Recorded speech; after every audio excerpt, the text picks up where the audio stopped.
အားလုံးပဲမင်္ဂလာပါနွေရာသီမှာသမင်းမင်စီမယ်ဟင်းလေးတစ်ခွက်ချက်ပြပေးပါမယ်ရိုးရှင်းပြီးတော့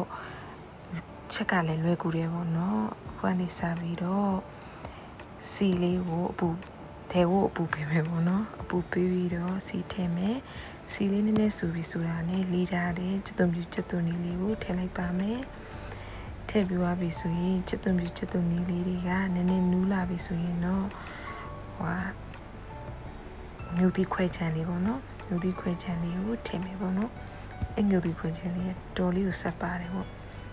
အဲ့လေးထည့်မယ်ထည့်ပြီးတော့နည်းနည်းလေးချက်လာပြီဆိုရင်တော့လေးထားတဲ့ခင်းကျင်သီးလေးကိုထည့်မယ်ပေါ့နော်ဒီနေ့ကငါးတစ်တာပေါ့နော်ဆက်ဆက်ချစ်ချင်းလေးချက်မှာပေါ့နော်နွေရာသီနဲ့လည်းအရန်လိုက်ဖတ်တယ်ပေါ့နော်နွေရာသီမှာ green ပြက်နေတဲ့သူတွေဆိုရင်ဒါလေးချက်စားကြည့်ပါအရန်ထမင်းစားမိန်နေပေါ့နော်ပွက်ချတော့လေငါးဟင်းချိုက်တဲ့သူတွေဆိုလေဒီငါးတစ်တာလေးကိုပေါ့နော်ချက်စားကြည့်ပါပေါ့နော်နန်လည်းမနန်ဘူးအရိုးလည်းပါမှလည်းကြောက်စရာမလိုဘူးပေါ့နော်ခုဆိုရင်တော့ငါးတစ်တာလေးကိုထည့်လိုက်ပြီပေါ့နော်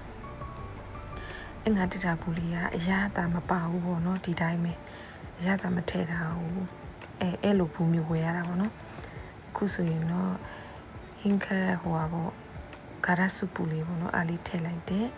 ထည့်ပြီးသွားပြီဆိုရင်တော့ငမြားရီအစားဟိုတော့ပေါ့နော်ရှောယူလေးပဲတုံးနေပေါ့နော်ငမြားရီမတုံးပြဘူးပေါ့ငမြားရီဆိုရင်ကြောတက်မှာဆိုလို့အားလေးထည့်ပြီးတော့နည်းနည်းလေးစူအောင်ပွအောင်လေးထားလိုက်ပါတယ်ထားပြီးသွားပြီဆိုရင်အိမ်မှာစိုက်ထားတဲ့ငြုပ်သီးပင်လေးရှိပေါ့နော်3ခုပဲထည့်အားလေးထည့်မယ်ပြီးသွားကြတော့ငန်းပင်လေးထည့်လိုက်မယ်ပေါ့နော်ထည့်သွားပြီဆိုရင်တော့ခဏနေတော့ချက်သွားပါပြီချက်ပြီဆိုရင်ရွက်လေးတွေနေပေါ့နော်ရွက်လေးတွေကိုလည်းပြုတ်ပြီးစားမှာလေပြုတ်ပြီးစားမှာဆိုရင်ရွက်လေးတွေကိုအခုပုတ်ပွက်ဆူလာတဲ့ထဲကိုရွက်လေးတွေထည့်မယ်ပေါ့နော်ရွက်ဆိုတာကြတော့ချိုင်းငါတီပေါ့နော်ဒီနေ့ကတော်တော်ကြောတက်မှာချိုင်းငါတီရဲ့ပဲတောက်ရှည်လေးရဲ့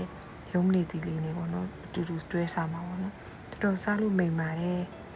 တော်လေးစားကောင်းနေပေါ့နော်ဟင်းချရတာလည်းလွယ်ကူတယ်နွေဘက်ဆိုရင်ပေါ့နော်မစားသမီးမစားခြင်းနဲ့စေအောင်မမရှိဘူးဒီလိုဟင်းလေးချက်စားကြည့်တော်ကောင်းပါတယ်